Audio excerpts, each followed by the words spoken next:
ನಮ್ಮ ಎಲ್ಲ ಬಾದಾಮಿಯಲ್ಲಿ ಎಲ್ಲ ಇದ್ದಾಗೆ ನಟ್ಟುಗಳಲ್ಲಿ ಎಲ್ಲ ಆಯಿಲ್ಗಳು ಇರ್ತದೆ. ಹೌದು. ಆಯಿಲ್ ನಮ್ಗೆ ಮೆಮೊರಿ ಪವರಿಗೆ ಹೆಚ್ಚು ಒಳ್ಳೇದಂತೆ.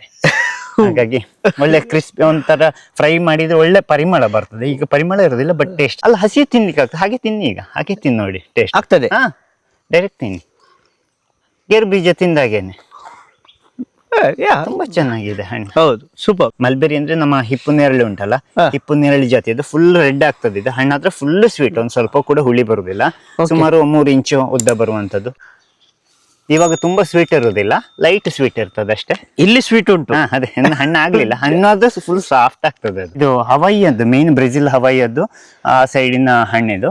ತುಂಬಾ ಸಾಫ್ಟ್ ಇರ್ತದೆ, ಜ್ಯೂಸಿ ಆಗಿರ್ತದೆ. ಅದೇ ಮಣ್ಣಿ ಉಂಟಲ್ಲ, ಸೊ ಹಾಗೆ ಕೋಲ್ಡ್ ಉಂಟು. ಐಸ್ ಕ್ರೀಮ್ ತರ, ಅದೇ ತರ.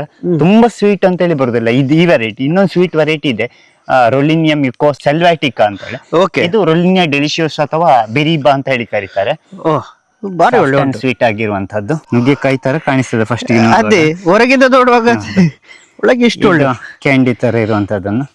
ಇದನ್ನ ಬೀಜನ ರಿಮೂವ್ ಮಾಡಿ, ಬೀಜ ಕಹಿ ಆಗ್ತದೆ. ಹೀಗೆ ಹೌದು, ಹಾಗೆ ತಿನ್ಬಿಡ್ಬೋದು ನಿಮ್ಗೆ. ಒಳ್ಳೆ ಸಕ್ಕರೆ ತರ ಸ್ವೀಟ್ ಇರ್ತದೆ, ಜೇನಿನ ಹಾಗೆ ಸ್ವೀಟ್ ಇರ್ತದೆ, ಕ್ಯಾಂಡಿ ತರ. ಇನ್ನು ಇದನ್ನ ಇದು ಸ್ವಲ್ಪ ಸಕ್ಕರೆ ಹಾಕಿ ನೀವು ಬಿಸಿಲಲ್ಲಿ ಇಟ್ಟು ಇದು ಜ್ಯೂಸ್ ಇದು ಎಸೆನ್ಸ್ ಮಾಡಿ ಇಟ್ರೆ ಪಕ್ಕ ಈ ಮುಜ್ಜಂಟಿ ಜೇನು ಉಂಟಲ್ಲ, ಮುಜ್ಜಂಟಿ ಜೇನಿನ ಟೇಸ್ಟ್ ಅಲ್ಲಿ ಬರ್ತದೆ. ಹಲೋ ಫ್ರೆಂಡ್ಸ್, ನಮಸ್ತೆ. I am Sharath Pereira. Welcome back to Vaidas recipe YouTube ಚಾನಲ್ಗೆ. ನೀವೆಲ್ಲ ಚೆನ್ನಾಗಿದ್ದೀರಿ ಅಂತ ಎನಿಸ್ತಿದ್ದೇನೆ. ಇವತ್ತೊಂದು ನಾನು ಹೊಸ ವಿಡಿಯೋ ಮಾಡ್ಲಿ ಬಂದಿದ್ದೇನೆ. ನಾನೀಗ ಎಲ್ಲಿದ್ದೆ ಅಂತ ಎನಿಸ್ತಿದ್ದೀರಾ? ನಾನೊಂದು ಹೊಸ ಫಾರ್ಮ್ ಎಕ್ಸ್ಪ್ಲೋರ್ ಮಾಡ್ಲಿ ಬಂದಿದ್ದೇನೆ. ಸೊ ಇದು ಓಲ್ಡ್ ಫಾರ್ಮೇ, ಆಲ್ರೆಡಿ ಇಲ್ಲಿದ್ದು ವಿಡಿಯೋಸ್ ವೈರಲ್ ಆಗಿದೆ. ಸೊ ನಿಮ್ಗೆ ನೋಡಿರ್ಬೋದು. ನಾನೀಗ ಎಲ್ಲಿದ್ದೆ ಅಂದ್ರೆ ಬಳಂಜೆ ಫಾರ್ಮ್ಸ್ ಅಂಡ್ ನರ್ಸರಿ. ಇದು ಎಲ್ಲಿರೋದಂದ್ರೆ ದಕ್ಷಿಣ ಕನ್ನಡ ಜಿಲ್ಲೆ ಬೆಳ್ತಂಗಡಿ ತಾಲೂಕು ಬಳಂಜೆ ಗ್ರಾಮದಲ್ಲಿ. ಸೊ ಸ್ವಲ್ಪ ಒಳಗುಂಟು. ನಾನು ಫಸ್ಟ್ ಟೈಮ್ ವಿಸಿಟ್ ಮಾಡೋದು. ಇವರದ್ದು ವಿಡಿಯೋಸ್ ನಾನು ನೋಡಿದ್ದೇನೆ. 1 year ಇಂದ ನಾನು ಕಾಯ್ತಿದ್ದೇನೆ. ಸೊ ಎಕ್ಸ್ಪ್ಲೋರ್ ಮಾಡುವ. ಎಷ್ಟೋ ಎಕರೆ ಉಂಟಂತೆ, ಎಷ್ಟಂತ ಕೇಳುವ. ಪ್ಲಸ್ ಫಾರಿನ್ ವೆರೈಟಿ ಫ್ರೂಟ್ಸ್ ಉಂಟಂತೆ. ಸೊ ಫಸ್ಟ್ ನಂಗೆ ಬಾರಿ ಕ್ಯೂರಿಯಾಸಿಟಿ, ಫಾರಿನ್ ಇದ್ದು ನಮ್ಮ ಊರಲ್ಲಿ ಆಗ್ತದ ಅಂತ ನೋಡುವ. ಸೊ ಈಗ ನಾವು ಎಕ್ಸ್ಪ್ಲೋರ್ ಮಾಡುವ. ಈಗ ನಾವು ನಮ್ಮ ವಿಡಿಯೋ ಸ್ಟಾರ್ಟ್ ಮಾಡುವ. ಇಂಥದೇ ವಿಡಿಯೋಸಿಗೆ ಐಡಿಯಾಸ್ ಇದಷ್ಟು ಯೂಟ್ಯೂಬ್ ಚಾನಲ್ ಸಬ್ಸ್ಕ್ರೈಬ್ ಮಾಡಿ, ಸಪೋರ್ಟ್ ಮಾಡಿ. ಒಳ್ಳೆ ವಿಡಿಯೋಸ್ ಮಾತ್ರ ನೋಡ್ತೀರಿ, ಸಬ್ಸ್ಕ್ರೈಬ್ ಮಾಡೋದಿಲ್ಲ, ತುಂಬಾ ಬೇಜಾರಾಗ್ತದೆ. ಸೊ ಸಬ್ಸ್ಕ್ರೈಬ್ ಮಾಡಿ, ಸಪೋರ್ಟ್ ಮಾಡಿ. ಈಗ ನಾವು ನಮ್ಮ ವಿಡಿಯೋ ಸ್ಟಾರ್ಟ್ ಮಾಡುವ.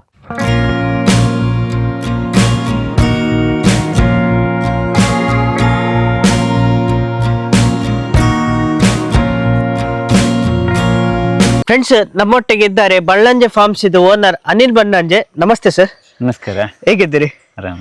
ಸೊ ನಿಮ್ದು ಆಲ್ರೆಡಿ ನಾನು ತುಂಬಾ ವಿಡಿಯೋಸ್ ನೋಡಿದ್ದೇನೆ. 1 ವರ್ಷದಿಂದ ಕಾಯ್ತಿದ್ದೇನೆ. ನಂಗೆ ಒಂದು ಸ್ವಲ್ಪ ನಿಮ್ದು ಫಾರ್ಮ್ ಟೂರ್ ಮಾಡ್ಬೋದಾ? ಸ್ವಲ್ಪ ಎಕ್ಸ್ಪ್ಲೈನ್ ಮಾಡ್ಬೋದೇ, ತೋರಿಸಬಹುದಾ ಸರ್? ಖಂಡಿತವಾಗಿ. ಎಷ್ಟು ವರ್ಷದಿಂದ ಉಂಟಂತ ಸ್ವಲ್ಪ ಹೇಳಿ. ಸುಮಾರು ಒಂದು 25 ವರ್ಷದಿಂದ ಈ ಹೊಸ ಹಣ್ಣಿನ ಬೆಳೆಗಳ ಹುಚ್ಚು ಅಂತ ಹೇಳಿ ಕರಿಬಹುದು ಹಿಡ್ಕೊಂಡಿತ್ತು. ಯಾಕಂದ್ರೆ ನಮ್ಮಲ್ಲಿ ಕಮರ್ಷಿಯಲ್ ಆಗಿ ಎಲ್ರು ಕೂಡ ಅಡಿಕೆ, ರಬ್ಬರು, ತೆಂಗು ಹೆಚ್ಚಾಗಿ ಇಲ್ಲಿ ಬೆಳೆಯುವಂತದ್ದು ಸೌತ್ ಕೇಂದ್ರದಲ್ಲಿ. ಇದೇನಾಗಿದೆ ಅಂದ್ರೆ ಅಡಿಕೆಗೆ ಒಂದು ಭವಿಷ್ಯ ಅಂತ ಹೇಳುವಂಥದ್ದು ಪ್ರತಿನಿತ್ಯ ಇವಾಗ್ಲೂ ಕೂಡ ಗಲ್ಫ್ ಕಂಟ್ರಿಗಳಲ್ಲೆಲ್ಲ ವಾರ ಆಗ್ತಾ ಉಂಟು. ಪಾಕಿಸ್ತಾನ ಒಂದೊಂದು ದೇಶ ಒಂದೊಂದು ಜೊತೆಗೆ ಯುದ್ಧ ಮಾಡ್ತಾ ಉಂಟು. ಜೊತೆಗೆ ಅಡಿಕೆ ಒಂದು ಖಾದ್ಯ ವಸ್ತು ಅಲ್ಲ. ಹಾಗಾಗಿ ತಿನ್ನುವ ಹಣ್ಣಿನ ಬೆಳೆಗಳನ್ನ, ಯಾಕಂದ್ರೆ ಭತ್ತದ ಗದ್ದೆಗಳೆಲ್ಲ ನಮ್ಮಲ್ಲಿ ನೆಲ ಕಚ್ಚಿರುವಂತದ್ದು ಕಾಡು ಪ್ರಾಣಿಗಳ ಹಾವಳಿ. ಜೊತೆಗೆ ನಮ್ಮ ಸೌತ್ ಕೇಂದ್ರದಲ್ಲಿ ಸ್ಪೆಷಲ್ ಆಗಿ 6 ತಿಂಗಳಿನ ಮಳೆಯಿಂದಾಗಿ ಯಾವುದೇ ತರಕಾರಿ ಬೆಳೆಗಳನ್ನ ನಮ್ಗೆ ಬೆಳಿಲಿಕ್ಕೆ ಆಗುದಿಲ್ಲ. ಹಾಗಾಗಿ ಹೊಸ ಹಣ್ಣುಗಳನ್ನ ನಮ್ಮ ರೈತರಿಗೆ ಇಂಟ್ರೊಡ್ಯೂಸ್ ಮಾಡ್ಬೇಕು. ಜೊತೆಗೆ ನನ್ಗೆ ಇದೊಂದು ಹವ್ಯಾಸ. ನಾನು ಮೂಲತಃ ನಾನು ಈ ಕೃಷಿಗೆ ಇಳಿದಾಗ ಏನಾಗಿದೆ ಅಂದ್ರೆ ಒಂದಷ್ಟು ನಮ್ಮ ಸ್ಥಳೀಯ ಹಣ್ಣುಗಳನ್ನ ಬೆಳೀತಾ ಇದ್ದೆ. ಫೇಸ್ಬುಕ್, ಈ ವಾಟ್ಸಪ್ ಗಳಂತಹ ಮಾಧ್ಯಮಗಳು ಕ್ರಮೇಣ ಬರ್ಲಿಕ್ಕೆ ಸ್ಟಾರ್ಟ್ ಆಯ್ತು. ಅವಾಗ ಒಂದಷ್ಟು ಹಣ್ಣಿನ ಫೋಟೋಸ್ ಅನ್ನು ನನ್ನ ಖುಷಿಗೋಸ್ಕರ ಹಾಕಿದ್ದೆ. ಹಾಗೆ ಈ ಹಣ್ಣಿನ ಬೆಳೆಗಳ ವಿದೇಶಿ ಫ್ರೆಂಡ್ ಗಳ ಒಂದು ಪರಿಚಯ ಆಗ್ಲಿಕ್ಕೆ ಸ್ಟಾರ್ಟ್ ಆಯ್ತು. ಅವರು ಒಂದಷ್ಟು ಹಣ್ಣಿನ ಬೀಜಗಳನ್ನ ನಮ್ಮಲ್ಲಿ ಕೇಳುವಾಗ ಅದನ್ನ ಕಳಿಸ್ಕೊಟ್ಟೆ. ನಿಮ್ಗೆ ಪರವಾಗಿ ದುಡ್ಡು ಕಳಿಸ್ತೇನೆ ಅಂತ ಹೇಳಿದ್ರು. ದುಡ್ಡು ಬೇಡ ನನಗೆ, ಮತ್ತೆ ನಮ್ಗೆ ಬಾರ್ಟರ್ ಸಿಸ್ಟಮ್ ಅಲ್ಲಿ ಬೀಜಗಳನ್ನ ಕೊಡಿ ಅಂತ ಹೇಳುವಂಥದ್ದು. ಆ ರೀತಿ ಬೆಳೀತಾ ಸುಮಾರು ಒಂದು 1700 ಜಾತಿಯ ಪ್ರಪಂಚದಾದ್ಯಂತದ ನಮ್ಮ ಕರ್ನಾಟಕದಲ್ಲಿ ಬೆಳಿಬಹುದಂತ ಹಣ್ಣಿನ ಗಿಡಗಳನ್ನ ನಾವಿಲ್ಲಿ ಹಾಕೊಂಡಿದ್ದೇವೆ. ಒಂದು 40% ಗಿಡಗಳು ಹಣ್ಣು ಕೊಡ್ತಾ ಇದ್ದೇವೆ. ಇನ್ನೊಂದು 60%, ಯಾಕಂದ್ರೆ ಕೆಲವೊಂದು ದೀರ್ಘಕಾಲಿಕ ಬೆಳೆಗಳು, ಈ ಮರುಳ ಫ್ರೂಟ್ ಅಂತ ಹೇಳಿ ಕೇಳಿರ್ಬೋದು ನೀವು, ಆಲ್ಕೋಹಾಲಿಕ್ ಫ್ರೂಟ್ ಅದು. ಅದನ್ನ ವಿಡಿಯೋದಲ್ಲಿ ನೋಡಿರ್ಬೋದು. ತಿಂದ್ರೆ ಆನೆ, ಕೋತಿ ಯಾವ್ದು ಕೂಡ ನಡಿಲಿಕ್ಕೆ ಆಗುದಿಲ್ಲ, ಯಾಕಂದ್ರೆ ಆಲ್ಕೋಹಾಲಿಕ್ ಫ್ರೂಟ್ ನಡುವಂತ. ಆ ತರದ ಹಣ್ಣುಗಳು ಒಂದು 10-15 ವರ್ಷ ತಗೊಳ್ತದೆ, ಬಹಳ ನಿಧಾನವಾಗಿ ಬೆಳೆಯುವಂತದ್ದು. ಹಾಗೆ ಒಂದಷ್ಟು ಹಣ್ಣಿನ ಪರಿಚಯವನ್ನು ನಾವು ಇಲ್ಲಿ ಮಾಡ್ಕೊಳ್ಳೋಣ. ಓಕೆ, ಸೊ ಇಲ್ಲಿ ಯಾರು ಸಹ ವಿಸಿಟ್ ಮಾಡ್ಬೋದಾ? ಖಂಡಿತ ವಿಸಿಟ್ ಮಾಡಬಹುದು, ಬಟ್ ನಮ್ಮ ಸಮಯವನ್ನ ಕೇಳಿಕೊಂಡು ಬರ್ಬೇಕಾಗ್ತದೆ. ಇದೊಂದು ಅಂತಾರಾಷ್ಟ್ರೀಯ ಉದ್ಯಾನ ಆಗಿಲ್ಲ ಅಥವಾ ಬೊಟಾನಿಕಲ್ ಗಾರ್ಡನ್, ಅಧಿಕೃತವಾಗಿ ಸರ್ಕಾರಿ ಬೊಟಾನಿಕಲ್ ಗಾರ್ಡನ್ ಕೂಡ ಅಲ್ಲ. ನಮ್ದು ಒನ್ ಮ್ಯಾನ್ ಆರ್ಮಿ. ಹೆಚ್ಚಾಗಿ ನಾವು ಇಲ್ಲಿ ಸ್ವತಃ ನಾವೇ ದುಡಿತೇವೆ, ನಾವೇ ಕೆಲಸ ಮಾಡ್ತೇವೆ, ಎಲ್ಲ ಹಣ್ಣಿನ ಗಿಡಗಳ ಆರೈಕೆ ನಾವೇ ಮಾಡ್ತೇವೆ. ಜೊತೆಗೆ ವಿದೇಶಗಳಿಗೆ ಹೋಗೋದು ಕೂಡ ಹೊಸ ಗಿಡಗಳನ್ನ ತರ್ಲಿಕ್ಕೋಸ್ಕರ ನಾವು ಬೇರೆ ಬೇರೆ ದೇಶಗಳಿಗೆ ಸುತ್ತಾಡ್ತಾ ಇರ್ತೇವೆ. ಹಾಗಾಗಿ ನಮ್ಮ ಸಮಯ ಇರುವಾಗ ಪ್ರೀ ಬುಕಿಂಗ್ ಮಾಡ್ಕೊಂಡು ಅಪಾಯಿಂಟ್ಮೆಂಟ್ ತಕೊಂಡು ಬಂದ್ರೆ ಖಂಡಿತವಾಗಿಯೂ ನಾವು ತೋರಿಸ್ತೇವೆ. ಓಕೆ ಸರಿ, ಅವರದ್ದು ಕಾಂಟ್ಯಾಕ್ಟ್ ಡೀಟೇಲ್ಸ್ ಡಿಸ್ಕ್ರಿಪ್ಷನ್ ಅಲ್ಲಿ ಹಾಕ್ತೇನೆ, ಕಾಂಟ್ಯಾಕ್ಟ್ ಮಾಡಬಹುದು ಸರ್. ತೋರಿಸಬಹುದು ಖಂಡಿತವಾಗಿಯೂ. ಇಲ್ಲೊಂದು ಹಣ್ಣು, ಇದು ಬ್ರೆಜಿಲ್ ನ ಒಂದು ಸೀತಾಫಲ, ಸುಮಾರು 1 kg ತೂಕ ಬರುವಂತದ್ದು. ಡಾರ್ಕ್ ಗೋಲ್ಡನ್ ಯೆಲ್ಲೋ ಕಲರ್ ಬರ್ತದೆ ಹಣ್ಣು. ನಮ್ಮ ಕರಾವಳಿಯ ಎಷ್ಟೇ ಮಳೆ ಬಂದ್ರೂ ಕೂಡ ಇದಕ್ಕೆ ರೋಗ ಬರುದಿಲ್ಲ. ಸಾಧಾರಣವಾಗಿ ಈ ಸೀತಾಫಲಗಳಲ್ಲಿ ಈ ಮಳೆಗಾಲದಲ್ಲಿ ನಮ್ಮ ಬಯಲುಸೀಮೆಯ ಸೀತಾಫಲಗಳೆಲ್ಲ ಕೊಳ್ತೋಗ್ತದೆ, ಗಿಡ ಸತ್ತೋಗ್ತದೆ. ಇದು ಇನ್ನು ಕಂಪ್ಲೀಟ್ ಹಣ್ಣಾಗ್ಲಿಲ್ಲ, ಒಂದು 3-4 ದಿವಸ ಬೇಕಾಗ್ತದೆ. 1 kg 1/4 kg ತೂಕ ಬರ್ತದೆ ಇದು ಹಣ್ಣು. ಓಕೆ, ಸಣ್ಣ ಹಣ್ಣು, ಹಾಗಾಗಿ ತುಂಬಾ ದೊಡ್ಡದಾಗ್ಲಿಲ್ಲ. ಇದು ಫಸ್ಟ್ ಟೈಮ್ ನೋಡುದು ನಾವು. ಇದಕ್ಕೆ ಹೆಸರು ರೊಲಿನಿ ಅಂತ ಹೇಳಿ. ನಮ್ಗೆ ಹೊರಗಡೆ ನೋಡುವಾಗ ತುಂಬಾ ಹಲಸಿನಕಾಯಿಯಾಗಿ ಮುಳ್ಳು ಗಟ್ಟಿದ್ದಾಗ ಅನಿಸ್ತದೆ, ಬಟ್ ಇದು ಹಣ್ಣಾಗ್ತಾ ಬ್ರೆಡ್ಡಿನಾಗೆ ಸಾಫ್ಟ್ ಆಗ್ತದೆ ಅದು ಹಣ್ಣು. ಓಕೆ, ಇದು ನಾರ್ಮಲ್ ಬೀಜ ಹಾಗೆ ಎಲ್ಲ ಇಂಡಿಯನ್ ತರನೇ ಇರ್ತದ? ಸೇಮ್ ಅದೇ ತರ ಇರ್ತದೆ. ಓಕೆ, ಓ ಕಲರ್ಸ್ ಸೇಮ್, ಒಳಗೆ ಸೇಮ್ ಅದೇ ತರ ಇರ್ತದೆ. ಓಕೆ, ಆದ್ರೆ ಬ್ರೆಜಿಲಿಯನ್. ಇದು ಹವಾಯಿಯದ್ದು, ಮೇನ್ ಬ್ರೆಜಿಲ್ ಹವಾಯಿಯದ್ದು ಆ ಸೈಡಿನ ಹಣ್ಣಿದು. ತುಂಬಾ ಸಾಫ್ಟ್ ಇರ್ತದೆ, ಜ್ಯೂಸಿ ಆಗಿರ್ತದೆ. ಅದೇ ಮಣ್ಣಿ ಉಂಟಲ್ಲ, ಸೊ ಹಾಗೆ ಕೋಲ್ಡ್ ಉಂಟು. ಐಸ್ ಕ್ರೀಮ್ ತರ ಅದೇ ತರ. ತುಂಬಾ ಸ್ವೀಟ್ ಅಂತ ಹೇಳಿ ಬರುದಿಲ್ಲ ಇದು. ಈ ವೆರೈಟಿ ಇನ್ನೊಂದು ಸ್ವೀಟ್ ವೆರೈಟಿ ಇದೆ, ರೊಲಿನಿಯಂ ಯುಕೋಸ್, ಇದು ಸೆಲ್ವಾಟಿಕಾ ಅಂತ ಹೇಳಿ. ಇದು ರೊಲಿನಿಯಾ ಡೆಲಿಶಿಯಸ್ ಅಥವಾ ಬೆರಿಬಾ ಅಂತ ಹೇಳಿ ಕರೀತಾರೆ. ಬಾರಿ ಒಳ್ಳೆ ಸ್ವೀಟ್ ಆಗಿರುವಂತದ್ದು. ಸೂಪರ್ ಚಂದ ಉಂಟು. ಇದು ನೀವು ಸೇಲ್ ಮಾಡ್ತೀರಾ? ಇಲ್ಲ, ನಾವು ಯಾವ ಹಣ್ಣನ್ನು ಸೇಲ್ ಮಾಡುದಿಲ್ಲ. ಹಣ್ಣಿನ ಗಿಡಗಳನ್ನ ಮಾತ್ರ ನಮ್ಮ ನರ್ಸರಿಯಲ್ಲಿ ಕೊಡ್ಲಿಕ್ಕೆ ಕೊಡ್ತೇವೆ. ಇದ್ರದ್ದು ಗಿಡ ಕೊಡ್ತೀವಿ. ಒಂದು 700 ಜಾತಿ ಹಣ್ಣಿನ ಗಿಡಗಳನ್ನ ನಾವು ಕೊಡ್ತೇವೆ. ಅಂದ್ರೆ ತುಂಬಾ ಕ್ರೀಮಿ ಆಗಿರುವಂತದ್ದು ಹಣ್ಣು. ಹೌದೌದು, ಸರಿ. ಇದೊಂದು ಬ್ರೆಜಿಲ್ ನ ಪೆರಳೆ, ಹೆಸರು ಐಸ್ ಕ್ರೀಮ್ ಗೋವಾ ಅಂತ ಹೇಳಿ ಕರೀತಾರೆ. ಯಾಕಂದ್ರೆ ಒಳಗಡೆ ಕಟ್ ಮಾಡಿ ತೆಗೆದ್ರೆ ಒಳ್ಳೆ ಸ್ಟ್ರಾಬೆರಿ ಐಸ್ ಕ್ರೀಮ್ ನಾಗೆ ಬಹಳ ಚಮಚದಲ್ಲಿ ಇದು ಮಾಡೋದು, ತಿನ್ನುವಂತದ್ದು. ಸಾಫ್ಟ್ ಆಗಿರ್ತದೆ. ಓಕೆ, ಜೊತೆಗೆ ರೆಡ್ ಕಲರ್, ಒಳ್ಳೆ ಡಾರ್ಕ್ ರೆಡ್ ಬರುವಂತದ್ದು. ನಾರ್ಮಲ್ ಪೇರಳೆ ಆಗಿದೆ. ನಾರ್ಮಲ್ ಪೇರಳೆನೆ, ಬಟ್ ಹೀಗೆ ಕಟ್ ಮಾಡಿ ಇದು ಹಣ್ಣಾಗ್ಲಿಲ್ಲ.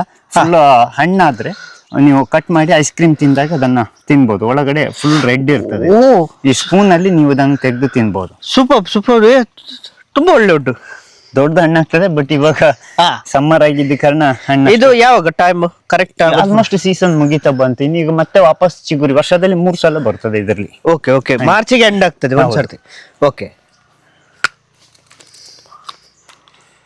ಸೂಪರ್. ಸ್ವೀಟ್ ಅಂತ ಸಲ ಇದು ಸಹ ಅಂತ ಅಲ್ಲ, ಆಗ್ತದೆ. ಹಣ್ಣಾಗ್ಲಿಲ್ಲ, ಹಣ್ಣಾದಾಗ ಹಳದಿ ಬಣ್ಣಕ್ಕೆ ಬರ್ಬೇಕದು. ಓಕೆ, ಜಸ್ಟ್ ನಿಮ್ಗೆ ಒಳಗಡೆ ತೋರಿಸ್ಲಿಕ್ಕೋಸ್ಕರ ಮಾತ್ರ ಸೂಪರ್. ಆಫ್ರಿಕಾದ ಒಂದು ಕೀನ್ಯಾದಿಂದ ಬಂದಿರುವಂತ ಒಂದು ಹಣ್ಣಿನ ಗಿಡ, ಬಳ್ಳಿ ಇದು. ಆಕ್ಚುಲಿ ಮರಕ್ಕೆ ಹಬ್ಕೊಳ್ಳುವಂತದ್ದು. ಹೆಸರು ಮ್ಯಾಡ್ ಫ್ರೂಟ್ ಅಂತೇಳಿ. ಮ್ಯಾಡ್ ಫ್ರೂಟ್ ಅಂತೇಳಿ ಕನ್ನಡದಲ್ಲಿ ಕರೆಯೋದಿದ್ದು ಹುಚ್ಚು ಹಣ್ಣು ಅಂತ ಕರೀಬಹುದು. ಇನ್ನಷ್ಟೇ ಇವಾಗ ನೋಡಿ ಫ್ಲವರಿಂಗ್ ಬರ್ತಾ ಉಂಟಾ. ಈ ಕಡೆ ಮಿಡಿಯನ್ನ ಕೂಡ ನಿಮ್ಗೆ ಕಾಣಬಹುದು. ಇದು ಮೇ ಎಂಡಿಗೆ ಹಣ್ಣಾಗುವಂತದ್ದು.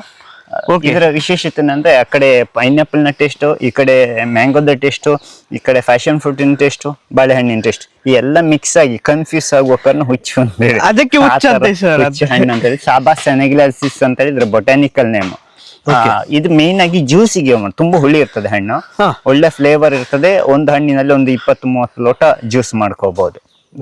ಕಮರ್ಷಿಯಲ್ ಆಗಿ ಅದನ್ನ ಮಾರಾಟ ಮಾಡ್ತಾರೆ ಕೀನ್ಯದಲ್ಲೆಲ್ಲ, ರೋಡ್ ಸೈಡ್ ಅಲ್ಲಿ. Actually wild fruit. ಇದನ್ನ ಕಮರ್ಷಿಯಲ್ ಆಗಿ ಅದನ್ನ ಕೊಯ್ದ್ಬಿಟ್ಟು ಹಾರ್ವೆಸ್ಟ್ ಮಾಡ್ಬಿಟ್ಟು ಮಾರ್ತಾರೆ. ನಮ್ಮಲ್ಲಿ ಕೋಕಮ್ ಎಲ್ಲ ಯಾವ ರೀತಿ ಅದೇ ತರ ಅಲ್ಲಿ ಹಾರ್ವೆಸ್ಟ್ ಮಾಡುವಂತದ್ದು. ಒಳ್ಳೆ ಪರಿಮಳ, ಫ್ರಾಗ್ರೆನ್ಸ್ ಇರುವಂತದ್ದು. ಕೈಯಲ್ಲಿ ಮುಟ್ಟಿದ ಹಣ್ಣು ನೀವು ವಾಶ್ ಮಾಡಿದ್ರು ಕೂಡ ಕೈಯ ಪರಿಮಳ ಹೋಗುದಿಲ್ಲ. ಬಿಗ್ನೈ ಹಣ್ಣು ಅಂತೇಳಿ ಹಣ್ಣಾಗ್ಲಿಲ್ಲ, ಮಿಡಿ ಫುಲ್. ಈಗ ಮಿಡಿ ಚಿಕ್ಕ ಮಿಡಿ. ಆಮೇಲೆ ಕಾಳು ಮೆಣಸು ಪೆಪ್ಪರ್ ಬರ್ತದಲ್ಲ, ಆ ತರ ಬರ್ತದೆ. ಪರ್ಪಲ್ ಕಲರ್ ಹಣ್ಣಾಗುವಾಗ ಪರ್ಪಲ್ ಬರ್ತದೆ, ಫುಲ್ ಹಣ್ಣಾದಾಗ ಬ್ಲಾಕ್ ಕಲರ್ ಬರ್ತದೆ. ಹಣ್ಣು ನಮ್ಮ ಇದು ನೇರಳೆ ಹಣ್ಣು ಉಂಟಲ್ಲ ಆ ತರ ಬೆರೀಸ್ ಇದೆಲ್ಲ ಬಿಗ್ನೆ ಅಂತ ಹೇಳಿ ಕರೀತಾರೆ. ಆಂಟಿಡೆಸ್ಮಾ ಕಾಲಿಫ್ಲೋರಾ ಅಂತ ಹೇಳಿದ್ರೆ ಬೊಟಾನಿಕಲ್ ನೇಮ್. ಇದು ಕೂಡ ಒಂದೂವರೆ ತಿಂಗಳು ಬೇಕಾಗ್ತದೆ ಹಣ್ಣು ಆಗ್ಲಿಕ್ಕೆ. ಇನ್ನು ಮೇ ಅಲ್ಲೇ. ಹೌದು. ಇದು ಅದೇ ತರ ಇದು ಮಿಸ್ಟರಿ ಚೆರಿ ಅಂತ ಹೇಳಿ, ಚೆರಿನಲ್ಲಿ ಬ್ರೆಜಿಲಿಯನ್ ಚೆರಿ ಜಸ್ಟ್ ಫ್ಲವರ್ ಬರ್ತಾ ಉಂಟಷ್ಟೇ. ಇದು ಥ್ರೋಟ್ ದ ಇಯರ್ ಒಮ್ಮೆ ನೋಡಿ ಇಲ್ಲಿ ಕಾಯಿ ಉಂಟು. ಇನ್ನೊಂದ್ 2-3 ಹಣ್ಣಿತ್ತು ಹಕ್ಕಿಗಳು ತಿಂತಾ ಇರ್ತವೆ. ಯಾಕಂದ್ರೆ ನಮ್ಮಲ್ಲಿ ಯಾವ್ದಕ್ಕೂ ರಿಸ್ಟ್ರಿಕ್ಷನ್ ಇಲ್ಲ, ಯಾವುದೇ ಪ್ರಾಣಿಗಳು ಅದೇ ಕೇಳಲಿಕ್ಕೆ ಪ್ರಾಣಿಗಳಿಗೆ ನೀವು ಪ್ರಾಣಿ ಪಕ್ಷಿಗಳು ಏನ್ ಬರ್ತಾವ ಅವುಗಳು ತಿಂತಾವ. ಉಳಿದಿದ್ದನ್ನ ಯಾರು ಯಾವಾಗ ಬರ್ತಾರೋ ಅದನ್ನ ನೋಡ್ಲಿಕ್ಕೆ ಸಿಗ್ತದೆ. ನೀವು ಸೇಫ್ಟಿಗಂತ ಕವರ್ ಮಾಡೋದಿಲ್ಲ ಈಗ ಸದ್ಯಕ್ಕೆ. ನಮ್ಗೆ ಬೇಕು ಒಂದಷ್ಟು ವಿಡಿಯೋಸ್ಗೆ ಬೇಕು ಅಥವಾ ಯಾರೋ ಬರ್ತಾರೆ ಅಂತ ಹೇಳಿದ್ರೆ ಅದಕ್ಕೆ ಮಾತ್ರ ಸ್ಯಾಂಪಲ್ ಮಾತ್ರ ಒಂದು ಕಟ್ಟಿರ್ತೇವೆ, ಬಾಕಿ ಉಳಿದಿದ್ದದ್ದು ಹಾಗೆ ಇರ್ತದೆ. ಓಕೆ ಓಕೆ ಸರ್, ಸರಿ. ಇದು ಐಸ್ ಕ್ರೀಮ್ ಬೀನ್ಸ್ ಅಂತ ಹೇಳಿ, ಓಕೆ, ನುಗ್ಗೆಕಾಯಿಯಾಗಿ ಬರುವಂತ ಈ ತರ ಹಳದಿ ಆದ್ಮೇಲೆ ಇದನ್ನ ಪಲ್ಪನ್ನ ತಿನ್ನುವಂಥದ್ದು. ಒಳಗಡೆ ಇದ್ರ ಹೆಸರು ಐಸ್ ಕ್ರೀಮ್ ಬೀನ್ಸ್ ಅಂತ ಹೇಳಿ ಕರೀತಾರೆ. ಬೊಟಾನಿಕಲ್ ನೇಮ್ ಇಂಗಾ ಎಡ್ಯುಲಿಸ್ ಅಂತ ಹೇಳಿ. Okay, beans. ಹೌದು, ಐಸ್ ಕ್ರೀಮಿನ ಹಾಗೆ ಇರ್ತದೆ ನೋಡಿ. ಒಳಗಡೆ ಸಾಫ್ಟ್ ಸಿಹಿಯಾಗಿರುವಂತ ಹಣ್ಣು. ಓಹೋ, ನುಗ್ಗೆಕಾಯಿ ತರ ಕಾಣಿಸ್ತದೆ ಫಸ್ಟ್. ಅದೇ ಹೊರಗಿಂದ ನೋಡುವಾಗ ಒಳಗೆ ಇಷ್ಟು ಒಳ್ಳೆ ಕ್ಯಾಂಡಿ ತರ ಇರುವಂತದನ್ನು. ಇದನ್ನ ಬೀಜನ ರಿಮೂವ್ ಮಾಡಿ, ಬೀಜ ಕಹಿ ಆಗ್ತದೆ ಹೀಗೆ. ಹೌದು, ಹಾಗೆ ತಿನ್ಬಿಡ್ಬೋದು ನಿಮ್ಗೆ. ಒಳ್ಳೆ ಸಕ್ಕರೆ ತರ ಸ್ವೀಟ್ ಇರ್ತದೆ, ಜೇನಿನ ಹಾಗೆ ಸ್ವೀಟ್ ಇರ್ತದೆ, ಕ್ಯಾಂಡಿ ತರ. ಇನ್ನು ಇದನ್ನ ಇದು ಸ್ವಲ್ಪ ಸಕ್ಕರೆ ಹಾಕಿ ನೀವು ಬಿಸಿಲಲ್ಲಿ ಇಟ್ಟು ಇದು ಜ್ಯೂಸ್ ಇದು ಎಸೆನ್ಸ್ ಮಾಡಿ ಇಟ್ರೆ ಪಕ್ಕ ಈ ಮುಜ್ಜಂಟಿ ಜೇನು ಉಂಟಲ್ಲ, ಮುಜ್ಜಂಟಿ ಜೇನಿನ ಟೇಸ್ಟ್ ಅಲ್ಲಿ ಬರ್ತದೆ. ಒಳ್ಳೆ ಟೇಸ್ಟ್ ಇರುವಂತದ್ದು, ಸೂಪರ್ ಸಾಫ್ಟ್ ಕೂಡ ಕ್ಯಾಂಡಿ ತರ ಇರ್ತದೆ ಒಂಥರ ನೋಡಿ. ಹೌದು, ಈ ಹೊರಗಿಂದ ಕ್ಯಾಂಡಿ ತರದೇ ಉಂಟು, ಸೊ ಕಾಟನ್ ತರ. ಅದೇ ಟೇಸ್ಟ್ ಒಳ್ಳೆ ಕಾಟನ್ ಇದರಲ್ಲಿ ಸಕ್ಕರೆ ಲದ್ದಿ ಇಟ್ಟಾಗಿ ಇರ್ತದೆ, ಅಷ್ಟು ಸ್ವೀಟ್ ಇರ್ತದೆ. ಒಂಥರ ವೆನಿಲಾ ಐಸ್ ಕ್ರೀಮ್ ನ ಟೇಸ್ಟ್ ಇದ್ದ ಕಾರಣ ಇದನ್ನ ಐಸ್ ಕ್ರೀಮ್ ಬೀನ್ಸ್ ಅಂತೇಳಿ ಕರೀತಾರೆ. ಬ್ರೆಜಿಲಿಯನ್ ಹಣ್ಣು ಇದು. ಓಕೆ ಓಕೆ, ಬ್ರೆಜಿಲಿಯನ್ ಇದು ಫ್ರೂಟ್ಸ್ ಜಾಸ್ತಿ ಉಂಟು ಅಂದ್ರೆ ಬ್ರೆಜಿಲ್, ಥೈಲ್ಯಾಂಡ್ ಬೇರೆ ಬೇರೆ ಉಂಟು. ಈಗ ಮಲೇಷ್ಯಾದ್ದು ಆಮೇಲೆ ತೋರಿಸ್ತೇನೆ ನಾನು. ಒಂದು ಚೆರೀಸ್, ಬೆರೀಸ್ ಅಂತವುಗಳೆಲ್ಲ ಜಾಸ್ತಿ ಬ್ರೆಜಿಲ್ ನಿಂದ ಬರ್ತವೆ. ಈ ವಾಟರ್ ಆಪಲ್ ಗಳಿರ್ಬೋದು, ಸೈಸಿಜಿಯಂ ಸ್ಪೀಸೀಸ್ಗಳು, ಇಂಥವುಗಳೆಲ್ಲ ಥೈಲ್ಯಾಂಡ್, ತೈವಾನ್ ಆ ಏರಿಯಾದಿಂದ ಬರ್ತದೆ. ಓಕೆ ಓಕೆ, ಟ್ರಾಪಿಕಲ್ ಕಂಟ್ರಿಯಲ್ಲಿ ಬರುವಂತ ಎಲ್ಲಾ ಹಣ್ಣುಗಳನ್ನ. ಸೊ ನಮ್ಮ ಊರಿನಲ್ಲಿ ಇದು ಫಸ್ಟ್ ಟೈಮ್ ನಂಗೆ ಒಂದೊಂದು ಹೊಸ ಎಕ್ಸ್ಪೀರಿಯನ್ಸ್.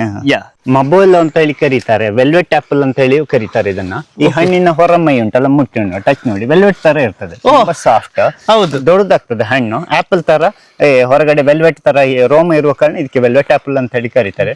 ಹಣ್ಣು ಗಟ್ಟಿ ಇರ್ತದೆ, ಆಪಲ್ ನ ಹಾಗೆ ಇರ್ತದೆ, ಬಟ್ ಗಟ್ಟಿ ಇರ್ತದೆ. ಆಪಲ್ ಮತ್ತು ಈ ಬಾಳೆಹಣ್ಣಿನ ಎರಡು ಮಿಕ್ಸಡ್ ಟೇಸ್ಟ್ ಇದಕ್ಕೆ ಬರುವಂತದ್ದು. ಇನ್ನು ಹಣ್ಣಾಗ್ಲಿಲ್ಲ, ಮಿಡಿ ಇದೆ. ಆಕ್ಚುಲಿ ಇದು ಜೂನಿಗೆ ಹಣ್ಣಾಗುವಂತ, ಜೂನ್ ಅಲ್ಲಿ ಹಣ್ಣಾಗುವಂತ. ಈಗ ಜಸ್ಟ್ ಮೇಲೆ ಇದೆ ತುಂಬಾ ನೋಡಿ, ತುದಿಯಲ್ಲಿ ರೆಡ್ ಕಲರ್ ಸ್ವಲ್ಪ ದೊಡ್ಡದಾಗಿದೆ ಅದು ಇನ್ನೂ ಕೂಡ. ಮೇಲ್ಗಡೆ ಟಾಪ್ ಅಲ್ಲಿ ಅಲ್ಲಿ ಕಾಣ್ತಾ ಉಂಟಾ? ಅದು ಒಂಥರ ಇನ್ನೊಂದು ಒಳ್ಳೆ ನೆರಳು ಮರ ಕೂಡ ಇದು. ಚಪ್ಪರದ ಹಾಗೆ ಬರ್ತದೆ, ಗಾಡಿ ಪಾರ್ಕಿಂಗ್ ಅಲ್ಲೆಲ್ಲ ಹಾಕೋಬಹುದು, ಜಾಸ್ತಿ ಕಸವನ್ನು ಬೀಳುವುದಿಲ್ಲ ಡೈಲಿ. ಇದು ಅನೋನೇಸಿ ಫ್ಯಾಮಿಲಿ. ಅನೋನೇಸಿ ಅಂದ್ರೆ ಈ ಸೀತಾಫಲಗಳನ್ನೆಲ್ಲ ನಾವು ಅನೋನೇಸಿ ಕುಟುಂಬದ್ದು, ಹಾಗಾಗಿ ಅನೋನೇಸಿ ಫ್ಯಾಮಿಲಿಯನ್ನ ನಾವು ಆ ರೀತಿ ಕರಿತೇವೆ. ಇದ್ರ ಹೆಸರು ಬರ್ಡ್ಸ್ ಲೆಗ್ ಅಂತ ಹೇಳಿ, ಬ್ರೆಜಿಲಿಯನ್ ಸೀತಾಫಲ ಇದು. ಇದು ನೋಡ್ಲಿಕ್ಕೆ ನೋಡಿ ಅದೇ ತರ ಬರ್ಡ್ಸ್, ಹಕ್ಕಿಗಳ ಕಾಲಿದ್ದ ಹಾಗೇನೆ ಇರ್ತದೆ. ನಿಮ್ಗೆ ಹಣ್ಣಾದಾಗ ಫುಲ್ ರೆಡ್ ಕಲರ್ ಬರ್ತದೆ. ಓಕೆ, ಹಣ್ಣಾಗೋದಕ್ಕೆ ಬಿಡುದಿಲ್ಲ ಹಕ್ಕಿಗಳು, ಅದಕ್ಕಿಂತ ಮುಂಚೆ ನುಂಗಿ ಬಿಡ್ತವೆ.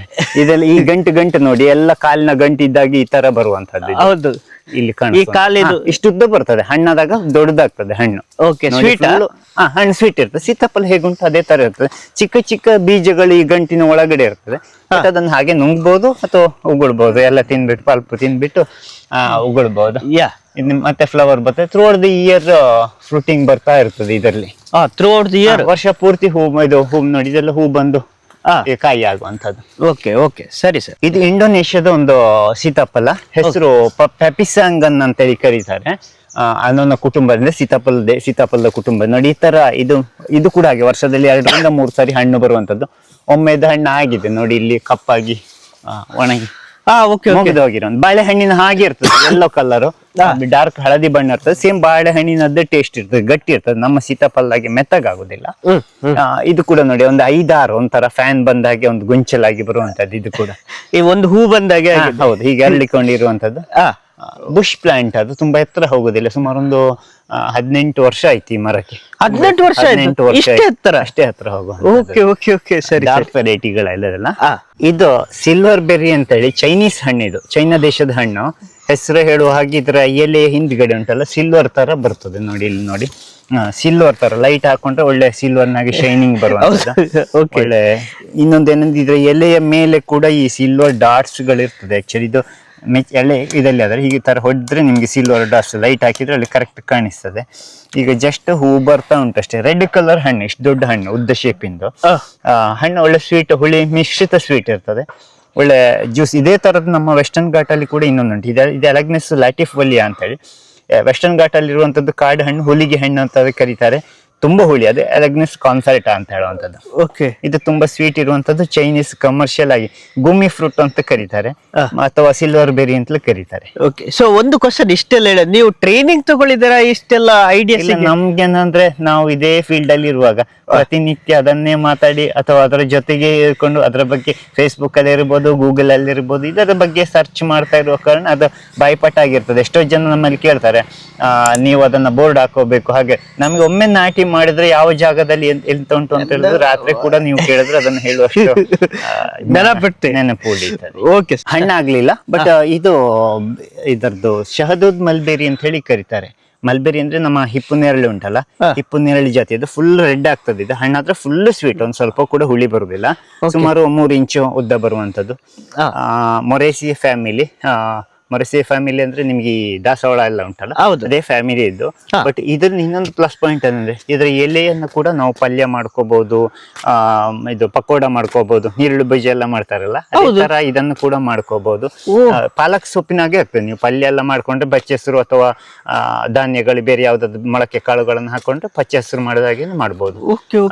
ಪಾಲಕ್ ಸೊಪ್ಪೆಲ್ಲ ಮಾಡಿದಾಗ, ಪಾಲಕ್ ಸೊಪ್ಪಿನ ಇದೆಲ್ಲ ಮಾಡಿದ ಹಾಗೆ ಮಾಡ್ಬೋದು. ಜಸ್ಟ್ ಟೇಸ್ಟ್ ಮಾಡಬಹುದು. ಬಟ್ ಇವಾಗ ಹಣ್ಣಾಗ್ಲಿಲ್ಲ, ಅದು ಕೂಡ ಸ್ವೀಟ್ ಇರ್ತದೆ, ಟೇಸ್ಟ್ ಮಾಡಬಹುದು, ಹಾಗೆ ತಿನ್ಬಹುದು. ಹೀಗೇನೆ ಇವಾಗ ತುಂಬಾ ಸ್ವೀಟ್ ಇರುದಿಲ್ಲ, ಲೈಟ್ ಸ್ವೀಟ್ ಇರ್ತದೆ ಅಷ್ಟೇ.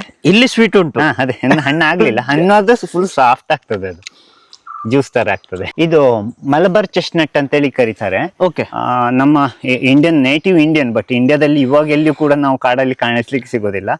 ಇದರ ವಿಶೇಷತೆ ಅಂದ್ರೆ ಮೇಲೆ ಕಾಯಿ ಕಾಣ್ಬೋದು. ತೆಂಗಿನಕಾಯಿ ಇದ್ದಾಗ ಚಿಕ್ಕ ಚಿಕ್ಕ ಕಾಯಿ ಉಂಟು, ಹಸಿರು ಬಣ್ಣದ ಕಾಯಿ, ಅದು ಓಪನ್ ಆಗಿ ಬೀಳ್ತದೆ. ಇಲ್ಲಿ ನೋಡ್ಬೋದು ನಿಮ್ಗೆ ಶೆಲ್ಸ್ ಬಿದ್ದದನ್ನ, ಈ ತರ ಬಿದ್ದಿರ್ತದಲ್ಲ, ಇದರ ಮಧ್ಯದಲ್ಲಿ ಬೀಜ ಇರ್ತದೆ ನೋಡಿ, ಈ ತರದ ಬೀಜ ಇರ್ತದೆ.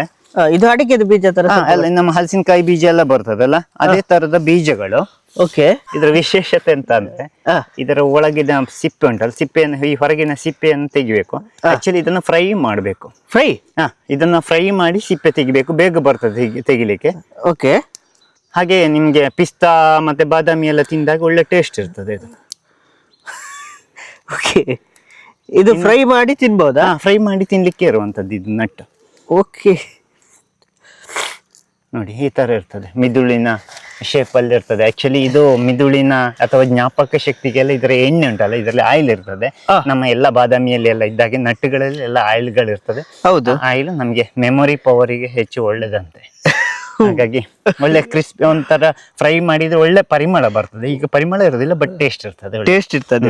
ಎಳೆ ಕಾಯಿಯನ್ನ, ನಿಮ್ ಎಳೆ ಮಿಡಿಯನ್ನ ಕೂಡ ನೀವು ತಿನ್ಬಹುದು. ಹಾಗೆ ಗೇರು ಬೀಜ ಎಳತ್ತು ತಿಂತೀವಲ್ಲ ನಾವು, ಹೌದು, ಅದೇ ತರ ಅದನ್ನ ಎಳೆದನ್ನು ತಿನ್ಬಹುದು, ಒಣಗಿದ್ದನ್ನು ತಿನ್ಕೊಳ್ಬಹುದು. ಯಾವಾಗ ಬೇಕಿದ್ರು ಸ್ಟೋರ್ ಮಾಡಿ ಅದನ್ನ ಯೂಸ್ ಮಾಡ್ತಾರೆ. ಓಕೆ, ಇದು ಫ್ರೈ ಮಾಡಿ ತಿನ್ಬೇಕು ಅಲ್ಲ, ಹಸಿ ತಿನ್ಲಿಕ್ಕೆ ಆಗ್ತದೆ. ಹಾಗೆ ತಿನ್ನಿ, ಈಗ ಹಾಗೆ ತಿನ್ ನೋಡಿ, ಟೇಸ್ಟ್ ಆಗ್ತದೆ.